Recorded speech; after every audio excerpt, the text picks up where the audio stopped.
A poor single mom falls asleep on a billionaire's shoulder, Episode 1. The fluorescent lights in the hospital waiting room buzzed softly overhead, casting a pale glow across the worn vinyl chairs. Sarah Martinez clutched her purse tighter, her knuckles white against the faded leather.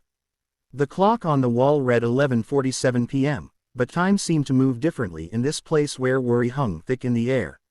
Her daughter Emma, only 7 years old, lay behind the emergency room doors with a fever that had spiked dangerously high just hours before. Sarah had rushed her there in their old Honda, praying the engine wouldn't give out on the way. Now, all she could do was wait. The waiting room was nearly empty except for an elderly man reading a newspaper and a woman knitting in the corner. Sarah chose a seat near the back, away from the harsh overhead lights.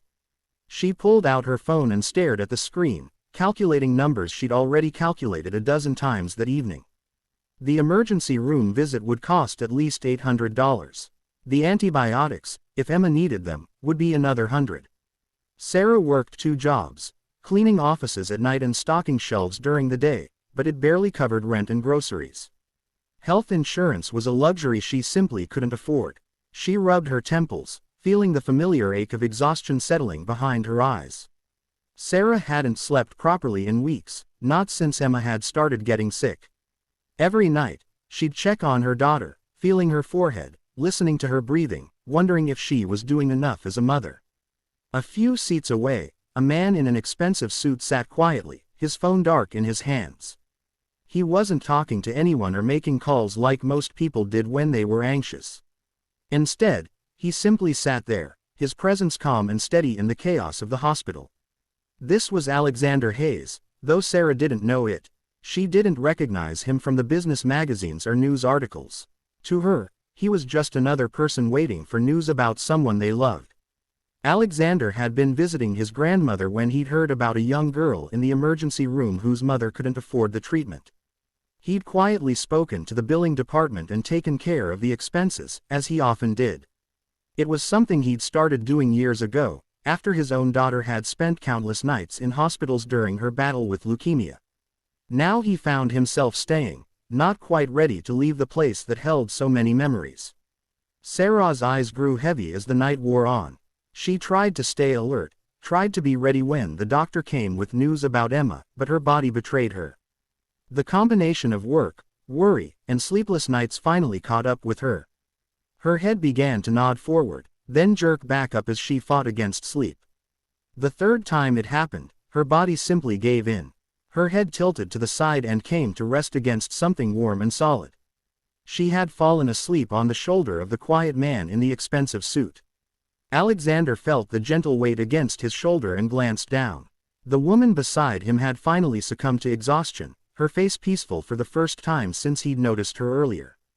Dark circles shadowed her eyes, and her clothes, though clean, showed the wear of someone who worked hard for everything she had. He recognized the look immediately. It was the same expression his ex-wife had worn during their daughter's illness, the bone-deep tiredness that came from loving someone so much that you forgot to take care of yourself. Alexander remained perfectly still. He could have gently woken her, could have moved to another seat, but something about her vulnerability touched him. She reminded him of all the other parents he'd seen in hospital waiting rooms over the years, carrying burdens too heavy for one person to bear alone. Minutes passed quietly. The elderly man with the newspaper left. The woman in the corner finished her knitting and packed up her supplies. Still, Alexander didn't move. Sarah's breathing deepened into the rhythm of genuine rest. For the first time in weeks, her face relaxed completely. Her phone, which had been clutched tightly in her hand, loosened in her grip. "Mrs. Martinez," a gentle voice called out. Sarah's eyes fluttered open, confusion clouding her features for a moment as she realized where she was.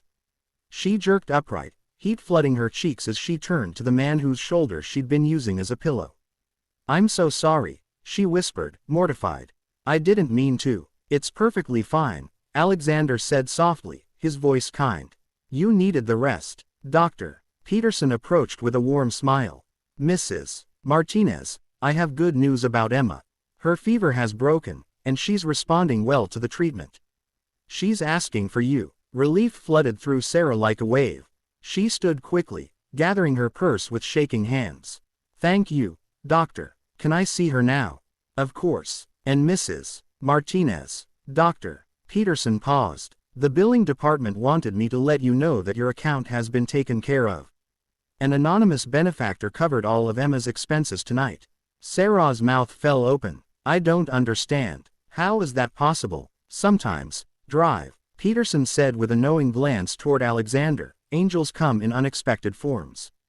Sarah looked back at the quiet man who had let her sleep against his shoulder without complaint. He was studying his hands, deliberately not meeting her eyes, but she saw the slight smile playing at the corners of his mouth. Thank you, she whispered, her voice thick with emotion. I don't know what to say. Alexander finally looked up, and Sarah was struck by the kindness in his eyes. Sometimes we all need someone to lean on, he said simply. I'm glad your daughter is going to be okay. As Sarah walked toward the emergency room doors to reunite with Emma, she felt something shift inside her chest. It wasn't just relief about Emma's recovery or gratitude for the unexpected financial help. It was something deeper, a reminder that kindness still existed in the world, that strangers could show compassion without expecting anything in return. Behind her, Alexander remained in his seat for a few more minutes, remembering his own daughter's laughter and thinking about the sleeping woman who had trusted him completely without even knowing his name. Sometimes, he reflected, the most meaningful connections happened in the quietest moments, when people let their guards down and simply allowed themselves to be human together. The hospital waiting room returned to its usual hum of activity, but something had changed in that small corner where two strangers had shared an unexpected moment of grace.